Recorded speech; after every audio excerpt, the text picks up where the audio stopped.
biggest business stories in one place. Expert analysis from every corner of the globe. Marketplace, Africa, Asia, Europe, and Middle East. With CNNBusiness.com. Once-in-a-generation opportunity. Technology, innovation, business. This is CNN. More people get their news from CNN than any other news source.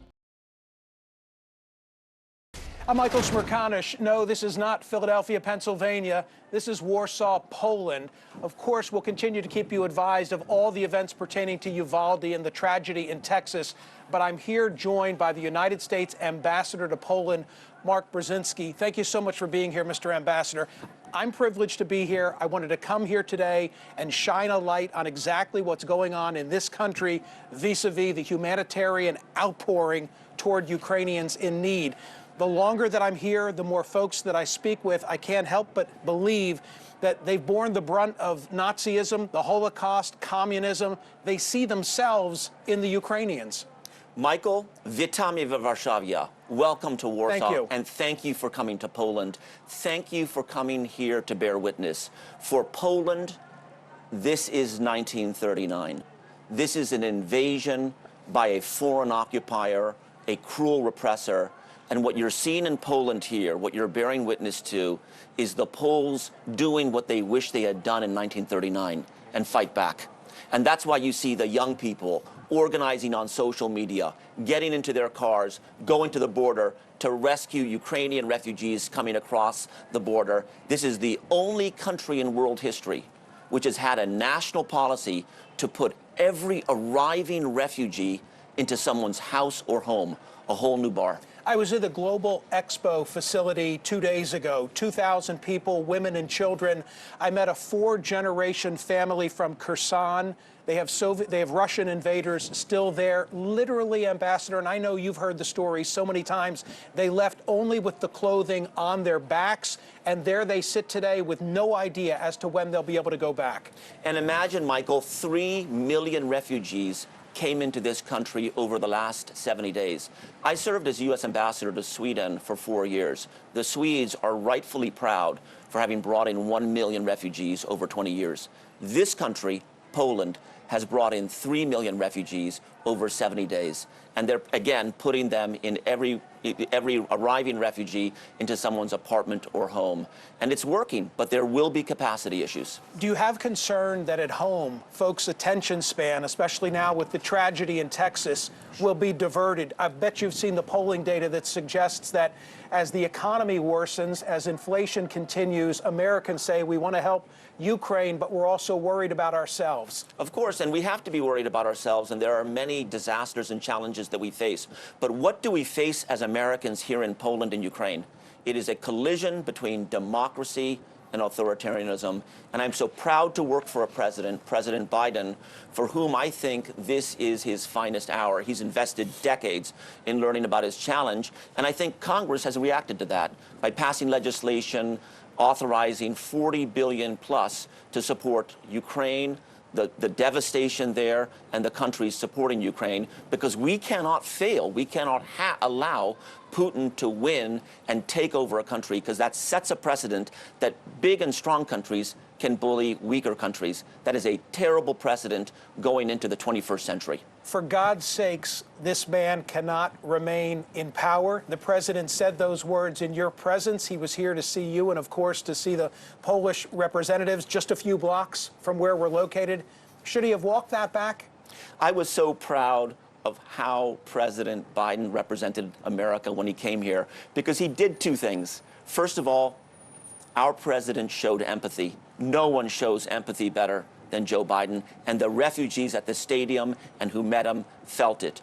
2, he conveyed to the Poles, there are things actually we could do that could make matters worse. So we all have to stay unified and on the same page. And what he conveyed and what he generated with our Polish allies and with others was a unity of purpose and a shared definition of the challenge and how we're going to approach it. He accomplished his mission in Poland. Okay, you're literally the diplomat, so I respect that you're not answering me directly when I say, should he have walked that back? You know that a current issue that confronts the administration and the Pentagon is whether to give Ukraine the long-range weaponry that they desire. What thoughts do you have on that? That we are going to support the Ukrainian people as they fight the Russian oppressors until they win, and the way we define win is by throwing the Russians out of Ukraine, and they're going to. And there's no ifs, ands, or buts about that. I'm not going to get into the details of how we're supporting the Ukrainian people fight against the Russians, but I can tell you that we are, and it's working. The Russians who are occupying Ukraine are rightfully scared. Secretary Kissinger still makes headlines, and I guess Sure. rightfully so, right? Yeah. Sort of in a league with your father. Absolutely. So you know that this week he said that Ukraine perhaps needs to cede territory in order for there to be a resolution of the war. What are your thoughts on that? My thoughts are, Michael, that when Poland was joining NATO, there were people who said that shouldn't happen. And I will say to you, I am not sure the Poles would have reacted as positively and in such a humanitarian way to the Ukrainian refugees if Poland was not safe and secure and feeling that way as a member of NATO. I'm not sure they wouldn't have otherwise just closed their doors, saying, we see your problems, we feel your pain, but we're under threat ourselves. Because they're in NATO, they feel safe. And I feel that mindset has to be taken with regard to supporting the countries of Central and Eastern Europe today. We're doing that. You know, something that speaks to the level of commitment, Ambassador, that you're referencing. I was in the National Stadium, which is over my right shoulder, Sure. as you well know, yesterday, to watch the intake process. I was amazed that Poland is giving to Ukrainian refugees every benefit of citizenship save one, and that is the right to vote. Yes, Ukrainian refugees arriving into Poland are essentially Polish citizens in the sense that they have a place to stay, they have a PESEL number, which is like an official registration, like a social security number. They have the right to pursue employment. They are putting their children into the schools, and the schools are ramping up here with Ukrainian educators and the like. Most importantly, there's a national embrace here that says, welcome. And the Ukrainians feel that way, and that is why they are staying here and not going beyond, going to Germany, to Ireland, to Sweden. They are staying here because they feel comfortable, and quite frankly, it sets a new bar in terms of how to treat refugees, because this tragically will not be the last time there is a massive movement of refugees from one country to another. The Poles have set a very good model. Within a block of where we are, there's a tribute to solidarity. Am I wrong when I'm putting President Zelensky in a league with President Lech Walesa? No, you're not. They're freedom fighters, and they are both were willing to risk their lives for the freedom and independence of their people. There's a building right behind me, surrounded now by modern buildings, but it's the building with the spike that you might be able to see over my shoulder. That's the Palace of Culture. That building, every Pole will tell you, is what the Soviets created to show that Poland is an occupied country, an occupied state, a vassal state.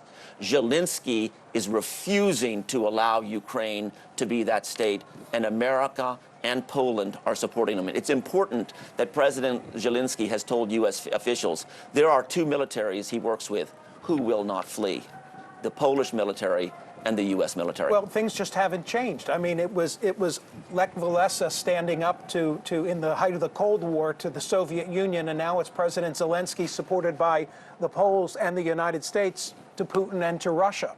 Well, that's true, but things have changed. I was a Fulbright scholar in this country 30 years ago, and it wasn't a member of NATO. Today, as U.S. ambassador, there are 12,600 American military personnel here. We have Patriot systems in this country. We have F-35s. We have Abrams tanks, and the Poles are buying hundreds more.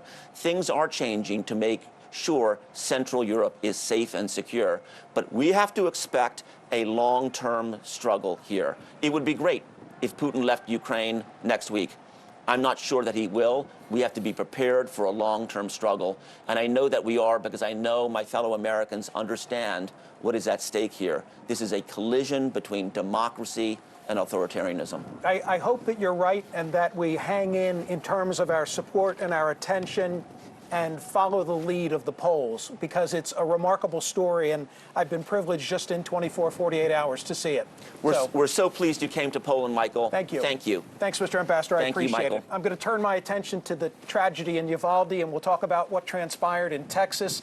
Yes, we've got a gun problem. We also have a shooter problem. Oh, social media. Catherine, can I do it while the ambassador is with me?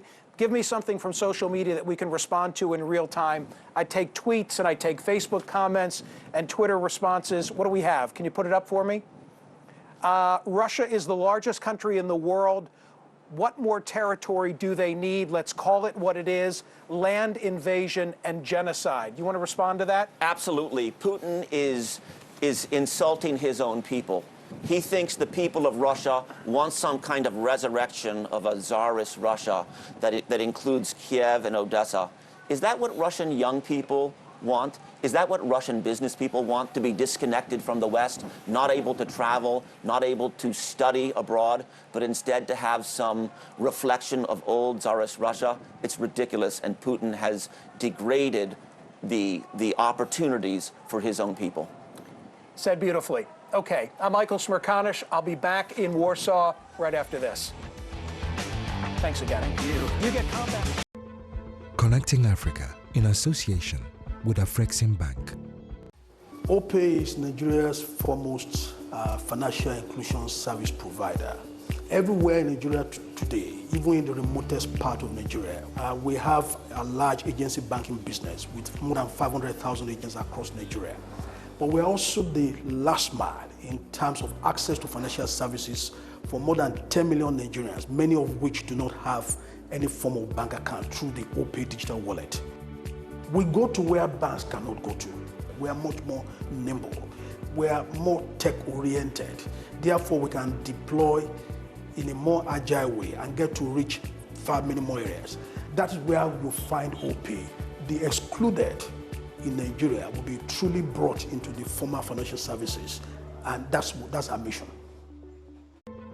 Connecting Africa in association with Afrexim Bank.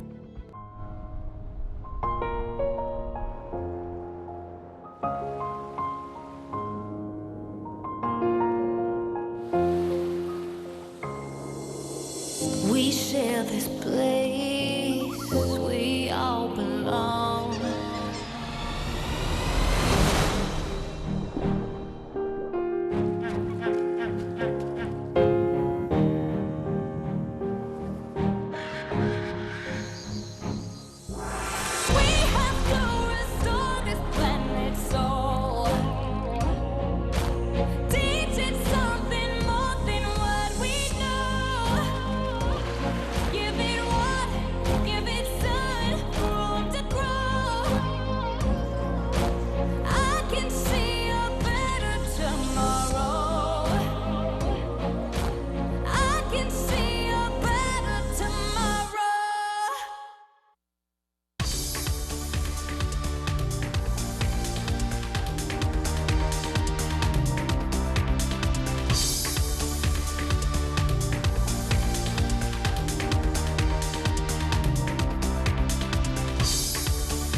I'm Michael Smerconish. Welcome back to Warsaw. Turning our attention now to the tragedy in Uvalde, Texas.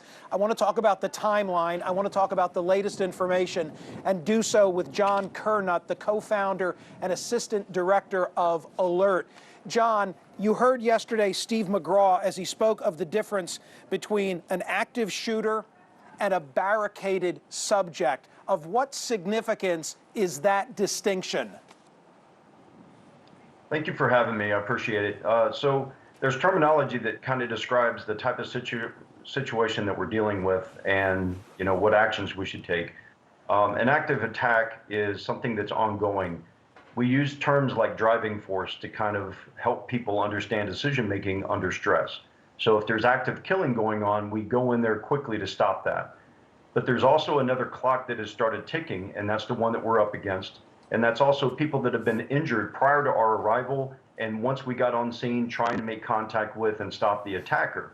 When those people are injured, that's still a driving force for us to act quickly. We have to act quickly so that we can save their lives.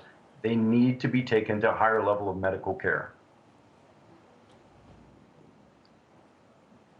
There seems to have been an inordinate amount of time that went off the clock while there was sufficient manpower, there was sufficient law enforcement on scene, but they were in a holding pattern. What reaction do you have to that?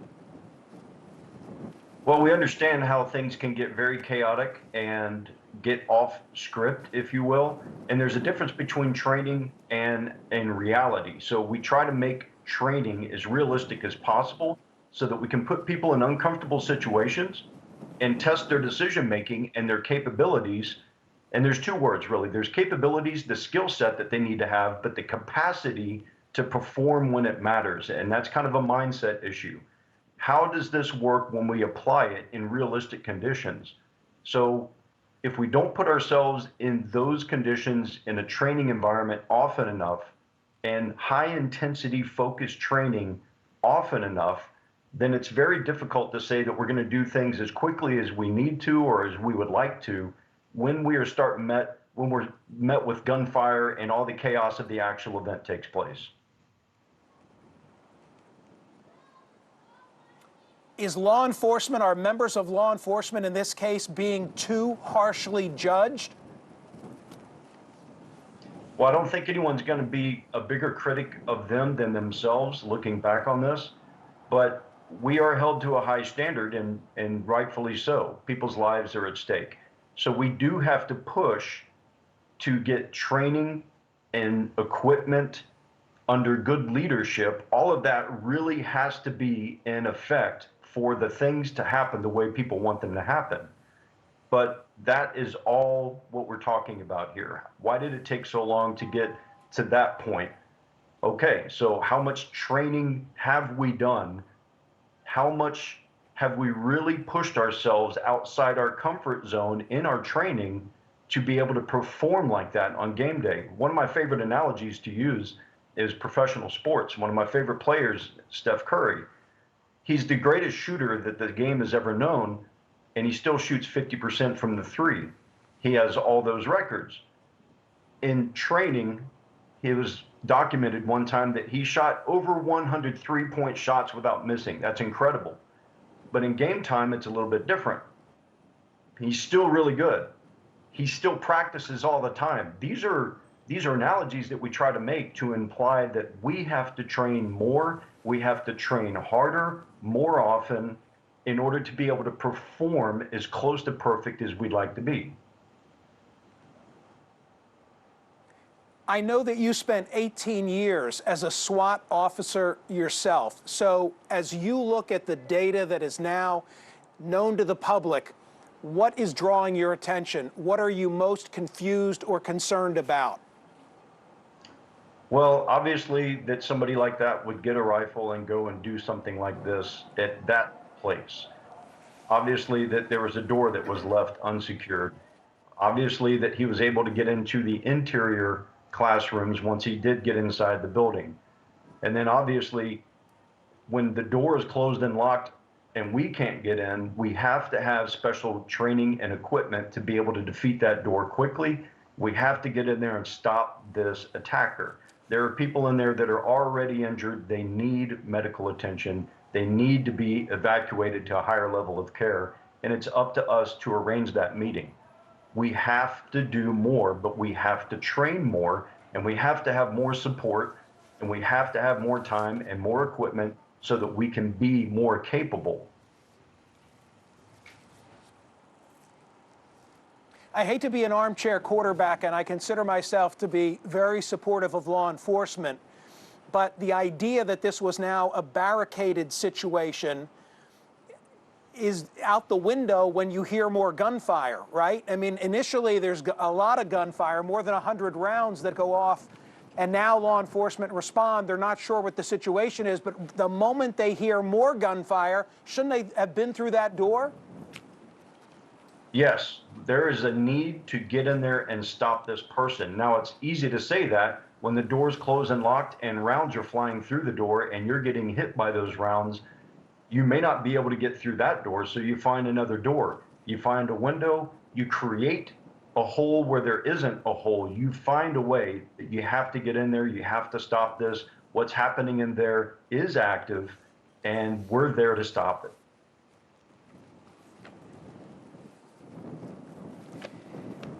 John Kernut, thank you so much. I really appreciate your expertise on an important subject. Thank you. Have a safe and reverent Memorial Day. Thank you. Social media is a little bit hard for me to do while we're in Warsaw, but here's some. Smerconish, lots of good guys with guns outside the school. NRA, wrong again. Terry, it's like I said to my guest just a moment ago. I hate to be the armchair quarterback and to be disparaging of law enforcement in this regard, especially when you see that film footage of the family members who are outside who are saying, hey, why aren't you going in? For me, the big unknown, because I understand that they say, well, we didn't believe it was an active shooter. We thought now it was a gunman who'd barricaded himself in. Okay, but the moment you then hear additional gunfire, you got to be through that door. And that didn't happen in this case. I neglected to mention the survey question of the week. I'm asking this. Henry Kissinger has now entered the conversation. He says that we ought to be ceding territory, or that Ukraine ought to be ceding territory to Russia if that's what it takes to bring about a resolution. Put that up on the screen so that everybody can see today's survey question of the day. Make sure you're going to smerconish.com and casting a ballot on that. Do you agree with Dr. Kissinger when he says if that's what it takes for there to become a peaceful situation in Russia, then let's get to it? When I come back, we'll talk more about the situation in Ukraine and the support, the amazing support that the Polish people are providing to Ukrainian refugees. 20,000 naira for free. 20,000 naira bonus. Is your line blocked? Then move to Glow. I'm reconnected. Because we've all reconnected.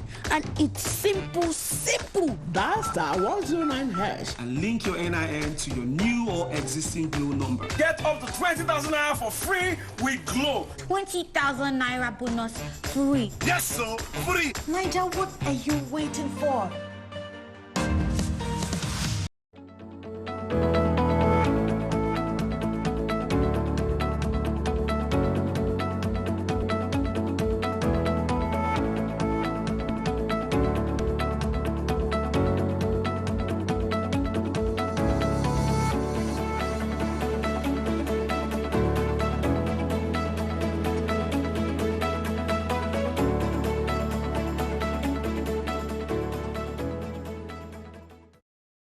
I'm Larry Madowo in Kilifi, Kenya, and this is CNN. You can help the refugees from Ukraine.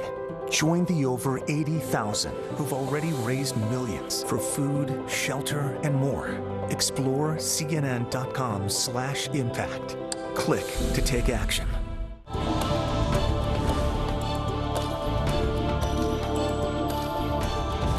When you follow a story, you may be asked to take risks.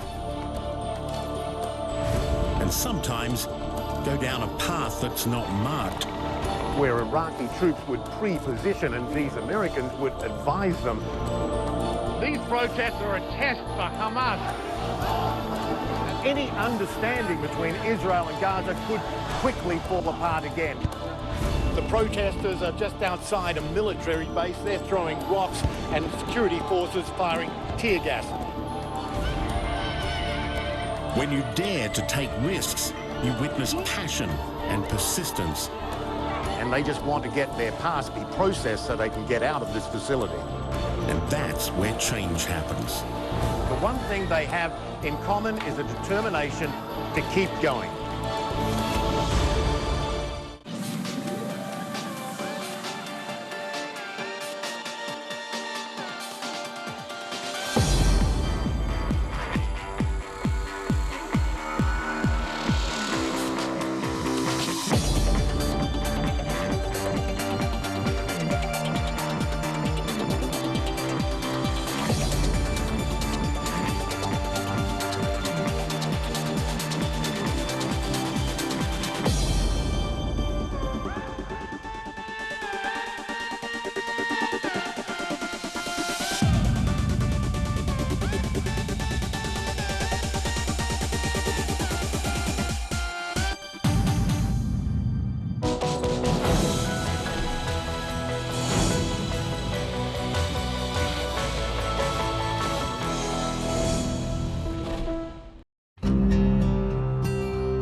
This is CNN. I'm Michael Smerconish. Welcome back to Warsaw.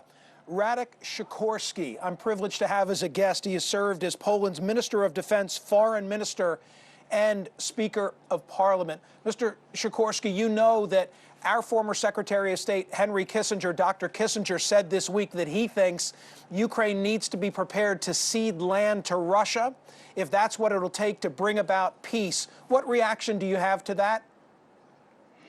Dr. Kissinger is a great man, but I disagree with him on this, both as regards substance as is form. The Obama administration advised the Ukrainians not to fight in Crimea. That didn't stop Putin. It emboldened him. If he'd been confronted for his annexation, for his rally into the Donbass, maybe we wouldn't have this war now. He needs to be defeated in the Donbass, because otherwise we'll find him in a few years' time on the NATO border.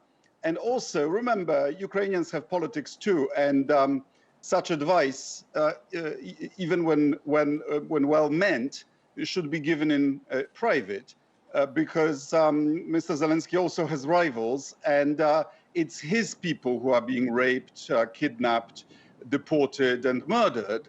And it's very difficult to make such deals in a democratic country.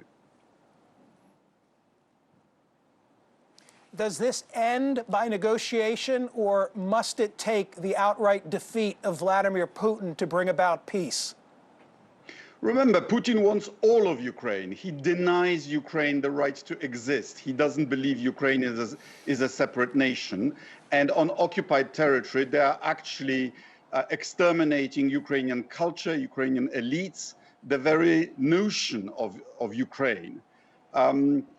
And so I don't see that the Russian red lines and the Ukrainian red lines meet at any point.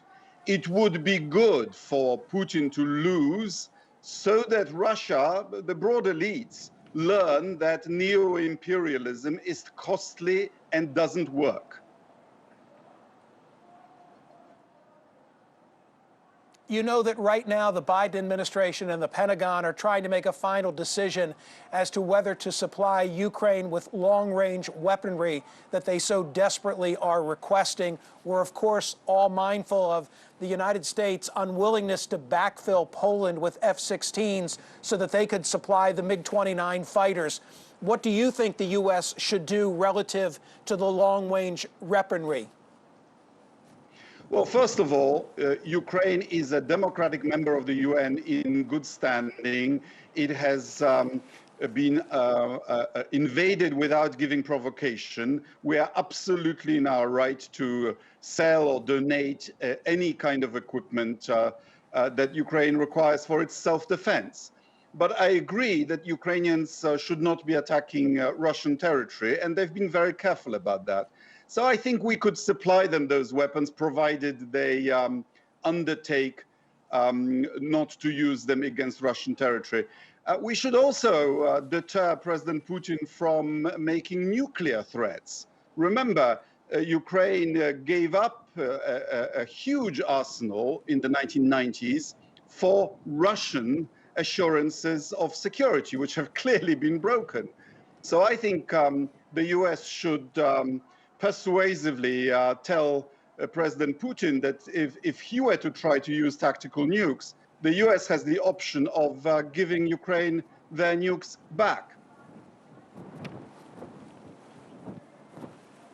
I worry that the lesson many countries will take away from this conflict is that it's good to have nukes, because if Ukraine still had theirs, Russia would not have invaded.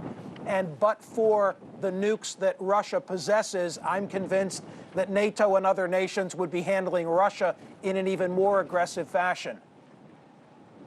The lesson is also that if you give up a victim's territory, like the Western powers forced Czechoslovakia to do in 1930, you don't end the war, you encourage the invader to ask for more.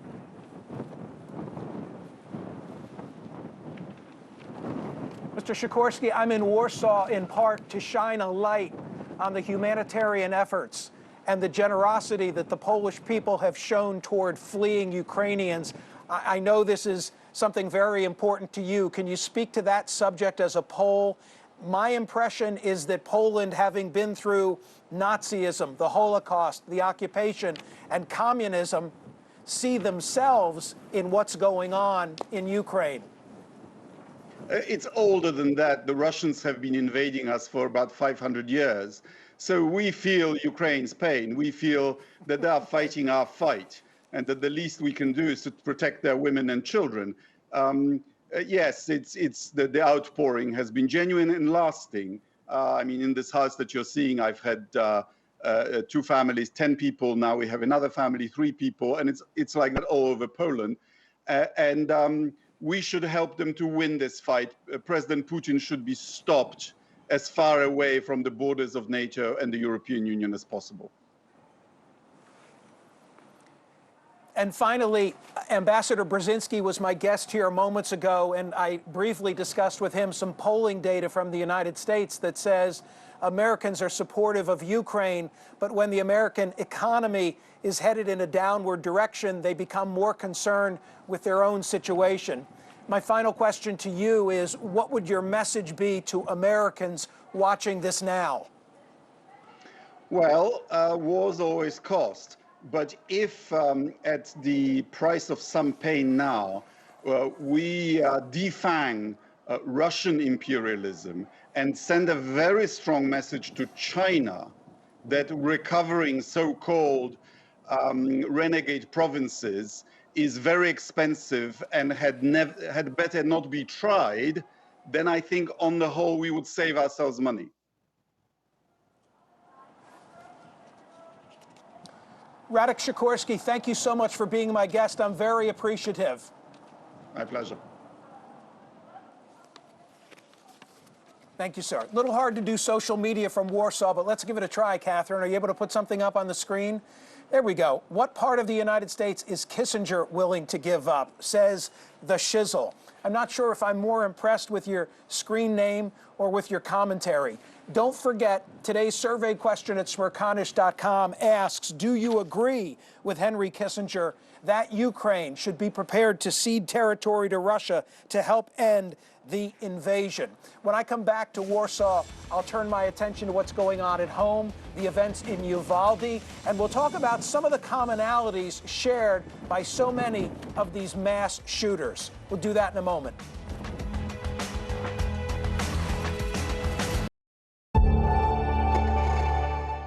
It is forecasted that about 40% of the population in the world will suffer from water shortages in 2050 due to climate change and population growth. And water is one of nature's greatest gift. So we decided to upgrade our water intensity by 50% and replenish more water than we use in our own plants globally by 2050. As a matter of fact, we've been working on this almost for 20 years by setting up a local watershed conservation and education for children. We are moving toward the international and global expansion. We want to raise awareness in the world that water shortages will come, and we have to be careful. We have to take action together. So we want to lead this initiative.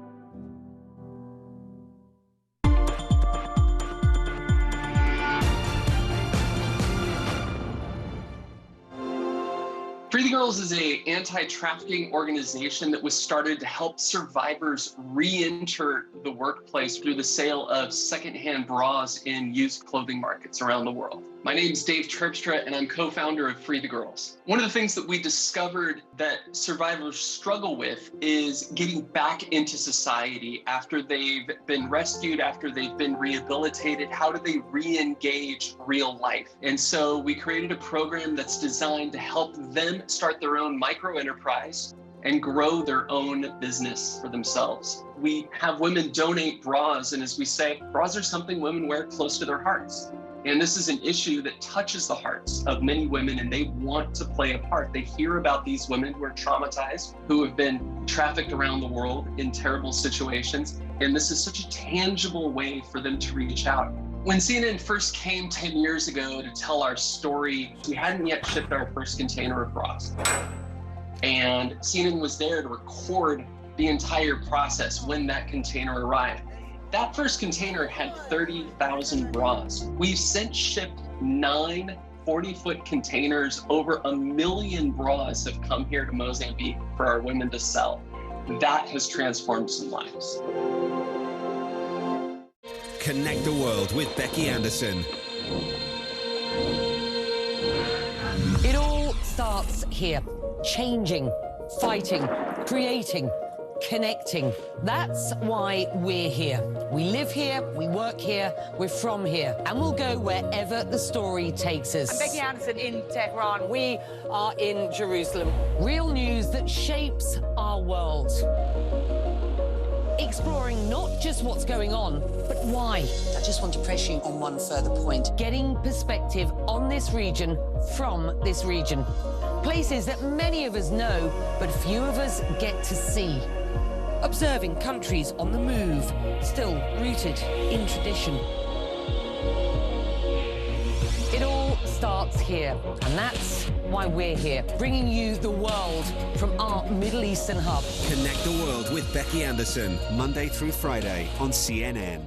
Afghan women are afraid that this is the beginning of your efforts to erase them from the workspace. Malumness, it's not clear. Even if we appear with the burqa, maybe they will say that women's voices are forbidden. Did you ever imagine that you would be prevented from going to school? Girls' education is fundamental to the dignity of Afghan life. Do you believe that young girls will be allowed to go to school here in Afghanistan? Turning our attention now back to the tragedy in Uvalde, Texas. I'm joined by Dr. Gillian Peterson, a professor of criminology and criminal justice at Hamline University, also author of The Violence Project. Doctor, I read your book. There's a line in it that says, "The monsters aren't going away.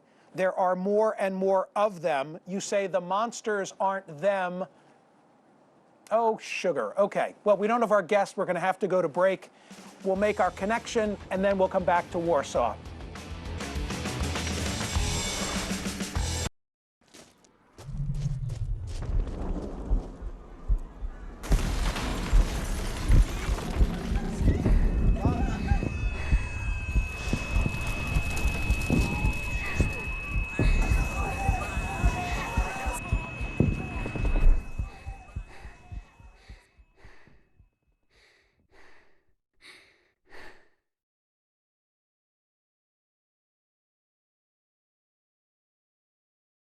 Thinking of banking in Africa? Think Zenith. In today's fast-moving, fast-changing world, you need a financial partner that understands your unique expectations. A bank with presence in major financial centers across the world, with the enabling platform to facilitate seamlessly, whenever, wherever, however. A bank with best-in-class financial solutions from a superb combination of technology and human touch. For easy, fast, and secure banking that creates real value. Turning dreams into reality is now in your hands. People, technology, service. Zenith Bank, in your best interest. 20,000 naira for free. 20,000 naira bonus. Is your line blocked? Then move to Glow. I'm reconnected. Because we've all reconnected. And it's simple, simple. Dial *109# and link your NIN to your new or existing Glow number. Get up to 20,000 naira for free with Glow. 20,000 naira bonus free. Yes, sir, free. Nigel, what are you waiting for?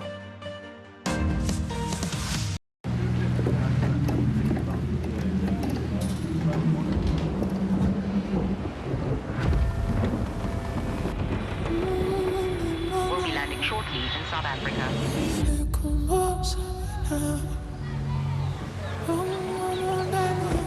Sunny day in Cape Town and today.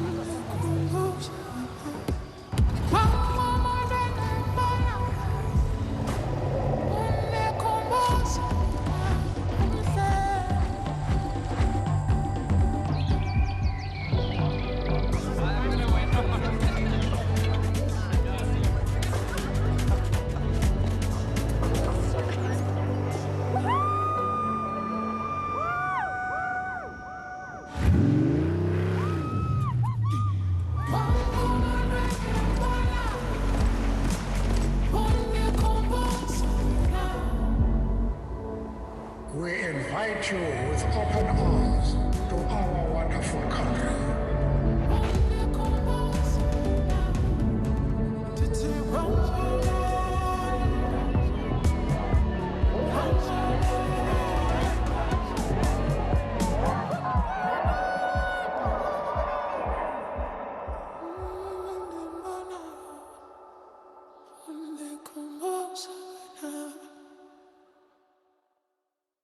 She grows bigger and bigger, right?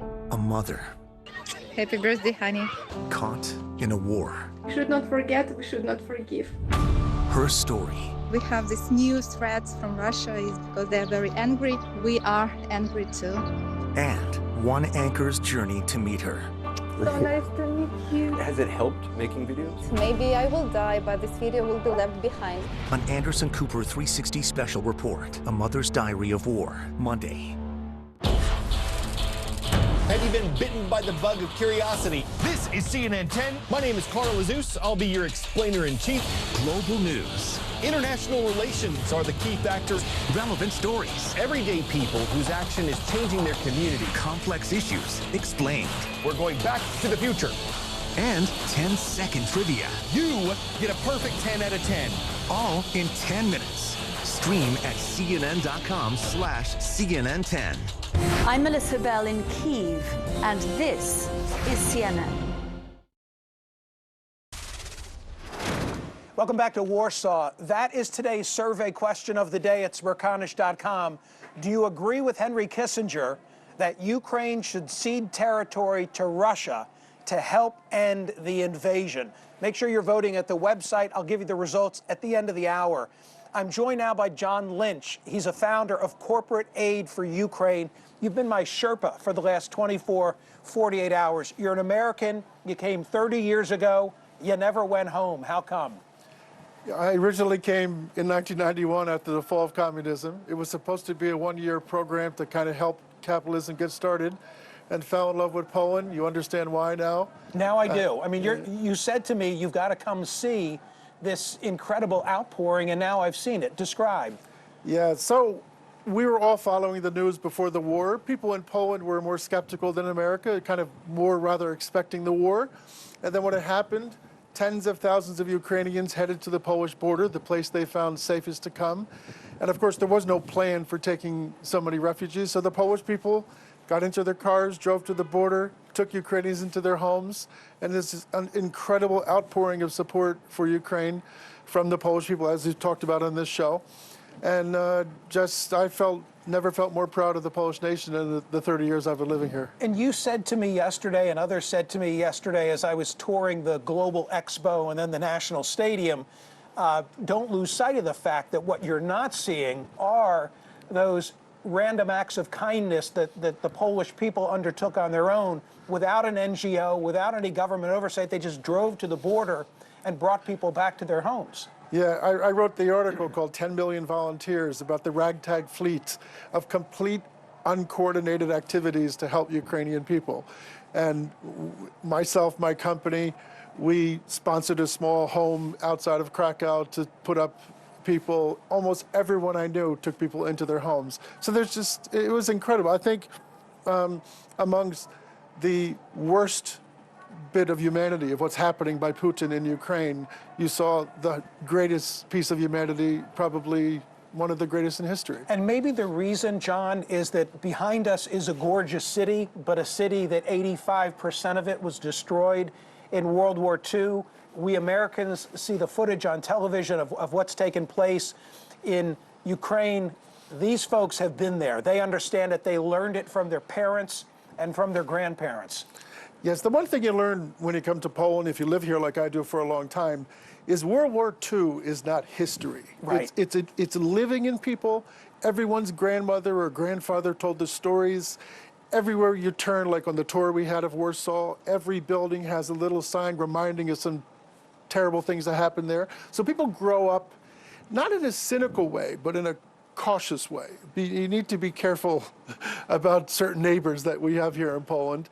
And as soon as it happened to the Ukrainians, the Poles just didn't have to think about it. There was no coordinated effort to step up and help the Ukrainians. It's, to me, reminiscent of what we saw with Solidarity in this country and the movement and Lech Walesa. Yeah, absolutely. I mean, Lech Walesa is, the living legend here in Poland. What he did to gather the Polish people up to feel brave is exactly what Zelensky's doing there. All of us watching here feel the same thing. This man, I remember the very beginning, the U.S. offered to evacuate him, and he says, I don't need a ride, I need arms. John Lynch, thank you for telling me I needed to come to Poland. I'm very appreciative. Yeah, it's a real pleasure. It's great to thank you. Great to be here with you. I'll be back in Warsaw right after this. 20,000 naira free bonus. 20,000 naira for free. Is your line blocked? Then move to Glow. I'm reconnected. Because we've all reconnected, and it's simple. Just link your NIN by dialing *109#. 20,000 naira free bonus. Free. No, and existing customers get 20,000 naira for free. Make the right call with Glow. Thinking of banking in Africa? Think Zenith. In today's fast-moving, fast-changing world, you need a financial partner that understands your unique expectations.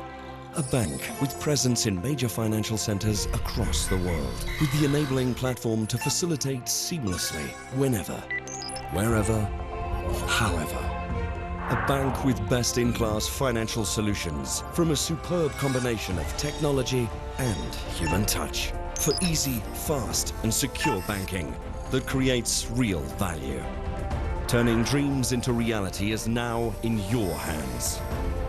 People, technology, service. Zenith Bank, in your best interest.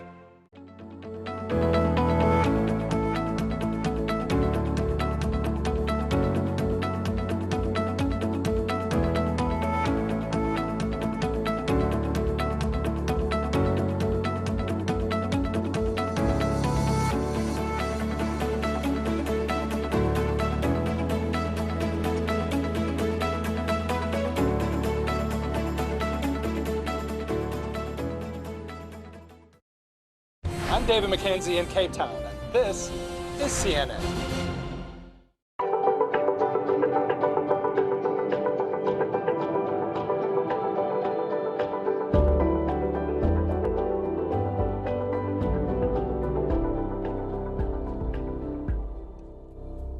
What's it like to be Barry Manilow? He writes the songs that make the whole world sing. Oh, look, a piano. Oh, imagine that. Fans love him.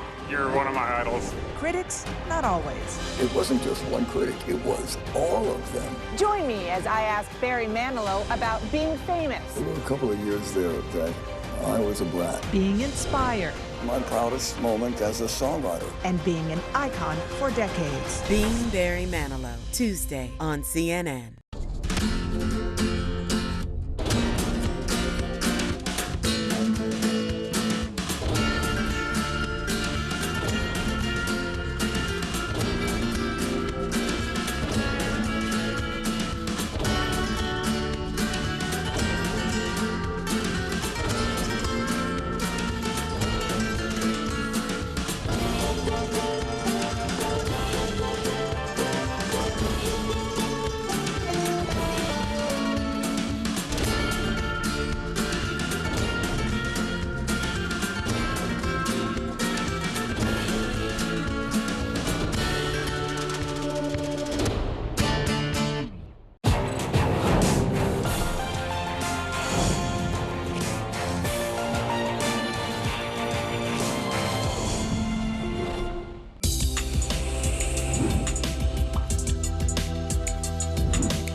When you travel the world, make sure the world travels with you.